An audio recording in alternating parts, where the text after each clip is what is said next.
Hey guys, my name is Matsumo, and today I wanted to do a Did You Know style of video for Battlefield 1. There's a lot of things in this game that DICE admittedly doesn't do a very good job of explaining, and so I wanted to go over some tips that will hopefully help you out while you're running around on the battlefield. And so to start things off, did you know that you can use high explosives to open up locked doors? For the longest time, I didn't realize that this was possible. I'd be playing the objective, I would encounter a locked door, and then I would just twiddle my thumbs for a couple of seconds trying to figure out how to proceed, give it up as a lost cause, and move on over to a different capture point. Well, if you're playing as the assault class, either using dynamite or the rocket gun, or you have the limpet charge for the support class, put that on the door, and you can literally blow it off the frame itself. Now, it doesn't seem to work for other explosive devices like grenades or even the anti-tank grenade. So if you're running as another class, you're kind of out of luck here. But if you have a bunch of buddies that are playing as the assault class, more often than not, they are going to be using the rocket gun because why aren't you? It's probably one of the best gadgets in the game. Just say, hey, we need to get on this capture point. Can you blow this on up? Get on in there and then clear out the enemy team. The next thing is that did you know that the bayonet comes with some drawbacks, and that is that it's going to take you longer to aim down sight after sprinting, and it also increases your recoil slightly.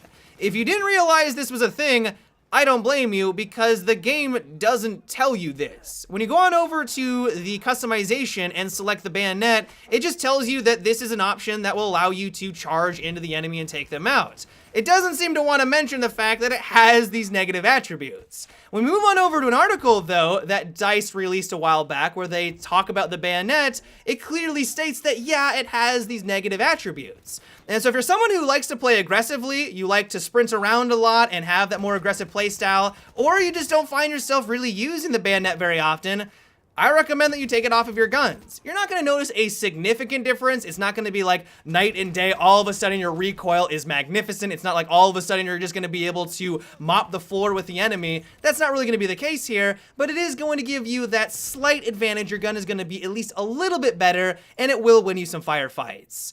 The next thing is that did you know that you can slash to the left or the right of your horse while you're riding around as a cavalry unit? Now, that isn't the way that it worked during the beta. I'm almost positive. Maybe I'm going to look like an idiot here. But in the beta, you pretty much could only slash on the right, and if you ever came across someone who ran to your left, there wasn't a whole lot that you could do about it. You just kind of had to hope and pray that your horse was going to stampede on over them. That is now changed. If you want to slash on your left to take someone out, all you need to do is have your crosshair on the left-hand side of your horse, and your character is going to make that transition. You can also change your camera position, and then it will do it automatically for you. I personally don't prefer this method because I usually lose my target when I do that. I know I'm terrible. It's an extra keystroke. And so for me, it makes it just a lot easier to look to the left or the right, but that is also a possibility. Now, probably one of the coolest features that DICE has added into Battlefield 1, which they haven't seemed to really talk about, is that your rocket gun ammo can ricochet off of an enemy tank. If you're at an extreme angle and you're not hitting it dead on, it has the potential to just ricochet right on off and do no damage at all.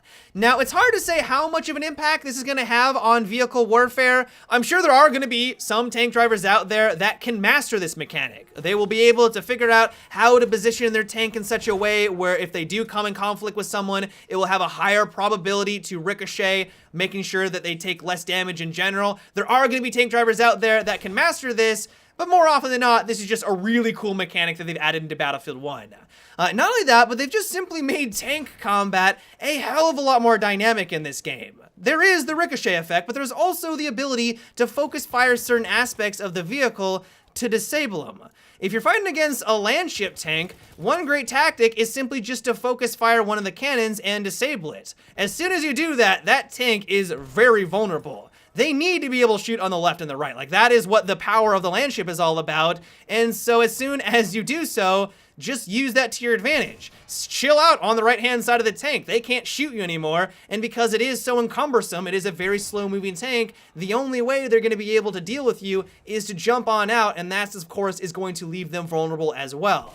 And so just in general, my main advice is that if you are getting in conflict with an enemy vehicle, is just to think about it a little bit more. It's way more dynamic compared to past Battlefield games, and if you approach it correctly and are smart about it, you can give yourself a big advantage against these vehicles. The next thing is that if you want to mortar a position over and over as fast as you can, because there's a lot of enemies clumped up in one spot and you just want to nail that one area as quickly as possible, all you need to do is spam the trigger while you're in the mortar, and it will just continuously keep the mortars flying, and it won't take you out of that camera. I have gotten a lot of kills because of this tactic. The mortar right now is very powerful in Battlefield 1. I mean, this is sad to say, but I think the mortar is probably the best aspect of the support class right now because their main weapons are so weak. And so if you do see a bunch of enemies clumped up in one area and you don't want to have to go back to the screen where you're selecting where you want to shoot once again, just spam the trigger and you're going to rain death down upon that area.